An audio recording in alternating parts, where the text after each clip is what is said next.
Gentleman's time has expired. Mr. Stanton. Thank you very much, Mr. Chair. Secretary Mayorkas, I represent the border state of Arizona.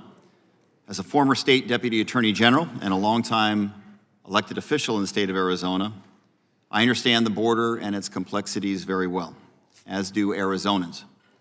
We know that being a border state is helpful to our economy. We understand that immigrants make us stronger, which is why most Arizonans support modernizing our nation's immigration system, including a pathway to citizenship.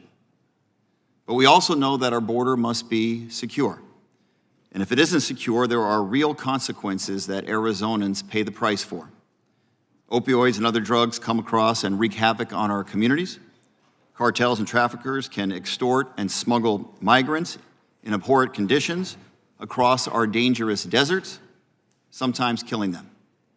And when the federal government is overwhelmed, it too often passes the buck. It places an incredible burden on local law enforcement, on local communities, on our local nonprofits. I paid careful attention to your testimony yesterday, Mr. Secretary, as well as your commentary earlier today. I agree with you that the Trump administration got border policy wrong. Their approach was inhumane, ineffective, and harmed the federal government's long-term ability to process migrants through the system. You are also right that migration issues are not unique to the United States. Increased migration is a worldwide crisis in which human tragedy in the developing world is putting pressure on countries like the United States.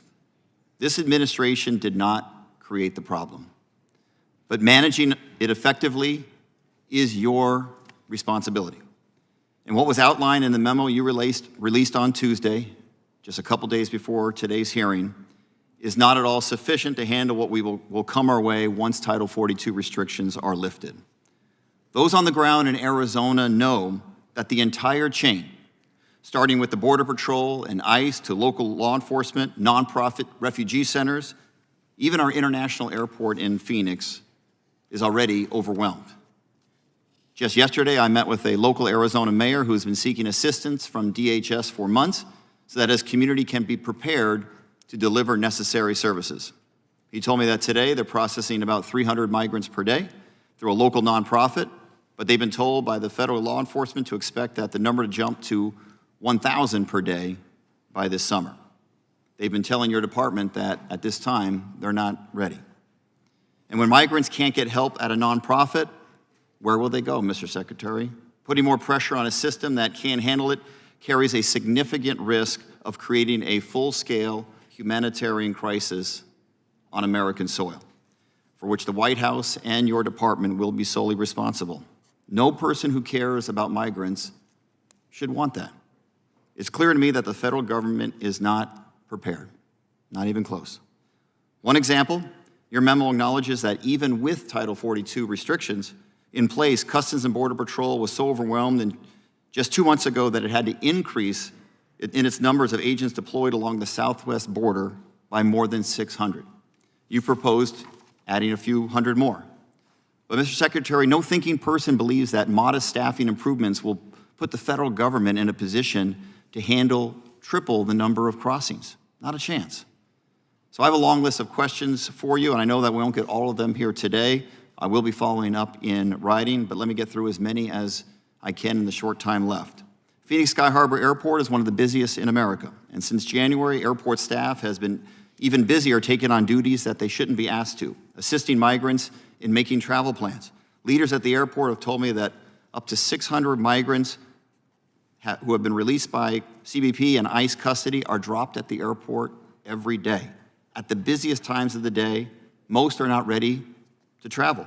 Many are at high risk with health concerns and few resources. Airport staff has sprung into action. They're setting up phone banks, providing translation services, and many are even donating clothing and food. They're making trips to the store to purchase belts and shoes and shoelaces with their personal funds. They're delivering diapers and formula to mothers and infants. But airport staff is maxed out. And even with the expected surge this summer, there will come a breaking point. DHS needs to provide additional support to its nonprofit partners to ensure that all migrants arriving at transportation hubs like Sky Harbor Airport are better prepared to travel. Mr. Secretary, will you commit to getting your partners the resources that they desperately need? Congressman, one of the 6 pillars of our plan is to bolster the capacity of nonprofit organizations and to coordinate with city, with local and state officials. So that is directly responsive. And another part of our plan is to work with our countries to the south, our partners throughout the region, to address their border management opportunities and responsibilities, which is why I was in Panama last week with Secretary of State Antony Blinken. And we will be prepared, and our plan is comprehensive, and I look forward to sharing with you some of the details of that plan to address some of the concerns that you've expressed, because we're aware of those concerns.